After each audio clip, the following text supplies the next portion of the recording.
Reality. What is reality? Hello, this is Chris speaking, Shores of Infinity, with a video about reality. In the last video we have talked about that everything is illusion, Maya, Leela, the cosmic play. Now we discuss if there's anything left we could call reality. This is also a video about the Sri Aurobindo Life Divine, chapter 6 in book 2. The reality and the cosmic illusion. Why am I doing these videos on Sri Aurobindo's The Life Divine? Because, to my knowledge, only Sri Aurobindo and Meher Baba have talked about these things at all. Maybe Buddha and Jesus and Muhammad talked about it during their lifetimes. We don't have any records of this, unfortunately. And even if we had, probably it would have been cloaked in a language for the people at that time, 1,400, 2,000, 2,500 years ago. But of all recent spiritual teachers, there are only three that come to mind that touch upon these subjects. Sri Aurobindo, Meher Baba and Jed McKenna. But Jed McKenna is not going in too much detail because he doesn't want to involve the mind too much. So these chapters about the cosmic illusion and reality and knowledge and so on and the undivine, they're very complex chapters, and most people who try to read that, their brain starts hurting. And I understand why. But it's the best. I think the Life Divine is the best attempt to explain this. Another book where you can read this is Meher Baba's God Speaks, which is a very good book and has lots of interesting charts in it. And I saw recently that it is available again. So to really understand it, of course, you have to have had these experiences, at least some of them, to some degree. Because it's not something that you can understand with the mind, which is one of the messages of both Meher Baba and Sri Aurobindo. The mind is an interesting tool, but it's limited. You cannot comprehend everything with the mind, even if you have been taught that it is so.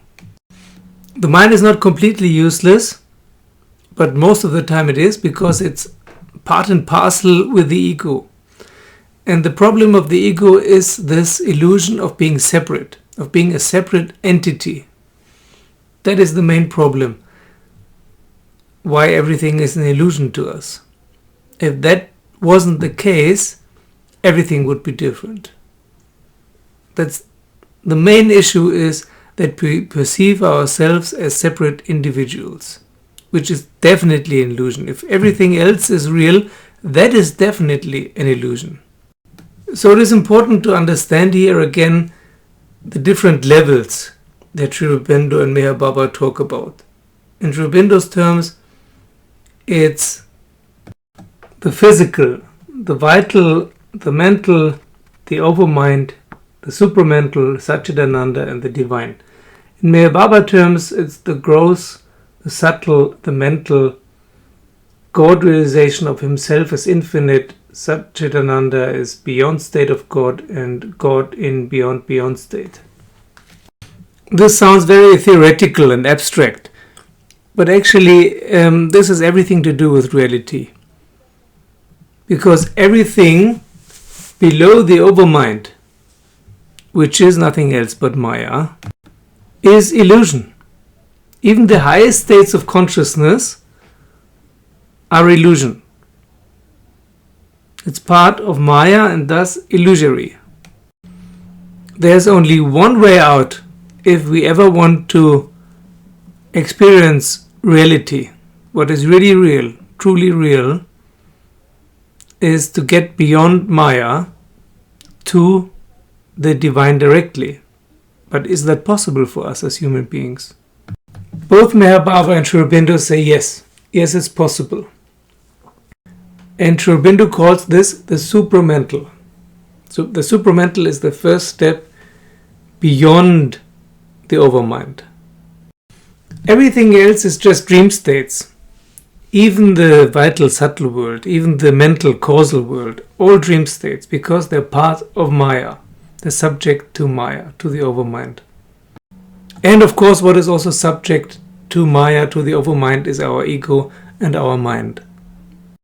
Meher Baba describes all kinds of states within the reality of the supramental, within God realization of himself as the infinite. Because that is what happens if you pass through the last veil of the overmind, of Maya, then the divine recognizes itself as itself and also as infinite. This is game over. This is the last level in which you realize that everything has been a game. And then only you will find it is funny.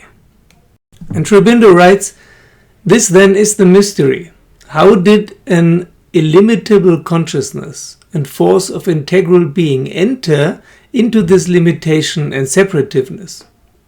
Now, how did this even happen, that this all-powerful infinite oneness managed to convince itself that it is actually a separate individual? Jed McKenna talks about that also a lot in a very, very funny way.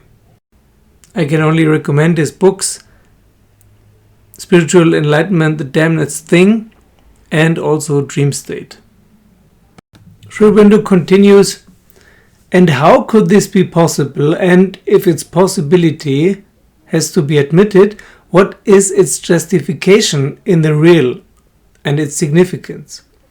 It is the mystery not of an original illusion, but of the origin of the ignorance and the inconscience, and of the relations of knowledge and ignorance to the original consciousness of superconscience. So the question here, just like in the last chapter, is about origin. What is the origin of this fall into ignorance, this fall from grace? Why did the divine do this? In Jed McKenna's simple terms, it is because it was bored. It created the universe because it was bored to be alone. So it created lots of stuff and also lots of mini-me's who could experience all this stuff, and also instilled some kind of limitations and forgetting, so that the mini-me's forgot that they're actually the big me, the all and everything. This is the short, funny and a little bit heretical summary of Jed McKenna of the Vedas and Upanishads and Sri Aurobindo and Meher Baba. Meher Baba and Sri Aurobindo go into much more detail, of course. So the important thing is here that there is a reality, but it's not accessible with the mind. Yet it is accessible for the human being. Because we are not only the mind, we also have a soul called the psychic being. And the psychic being is the bridge that can let us pass through Maya, through the overmind to the other side of the illusion into reality. In Meher Baba terms, the seventh plane. Jed McKenna jokingly describes the seventh plane as a desert. And maybe that's not too far from the truth. Sri Aurobindo describes it in Savitri, and Meher Baba describes it as looking into an abyss where everything is light and kind of the eye of God, of the divine. So the divine seeing itself, but first it is looking into a very, very scary abyss that seems to be nothingness at first. So everyone who has gotten there has experienced it as something extremely scary because of it being the end of the ego, of course. To the ego, to the mind, to the body, it feels like dying, and indeed some people do actually physically die. It's too much for them. I found this very cool picture here, which actually is a good combination of what Jed McKenna describes and Meher Baba describes. And this is the origin of the illusion of the manifold universe and all its miracles and mysteries and things and beings. The origin is pure consciousness without form. Sri Aurobindo writes in Savitri, like a moon night with drifting star-gemmed clouds, a shadowy glory and a stormy depth, turbulent in will and terrible in love, eyes in which nature's blind ecstatic life sprang from some spirit's passionate content, missioning her to the whirling dance of earth amidst the headlong rapture of her fall. Then, from a timeless plane that watches time, a spirit gazed out upon destiny. In its endless moment saw the ages pass. All still was in a silence of the gods. The prophet moment covered limitless space and cast into the heart of hurrying time a diamond light of the eternal's peace, a crimson seed of God's felicity. A glance from the gaze fell of undying love. A wonderful face looked out with deathless eyes. A hand was drawing the golden bars that guard the imperishable secrecies. A key turned in a mystic lock of time, and where the silence of the gods had passed, a greater harmony from the stillness born. Surprised with joy and sweetness yearning hearts, an ecstasy and a laughter and a cry. A power leaned down, a happiness found its home. Over wide earth brooded the infinite bliss.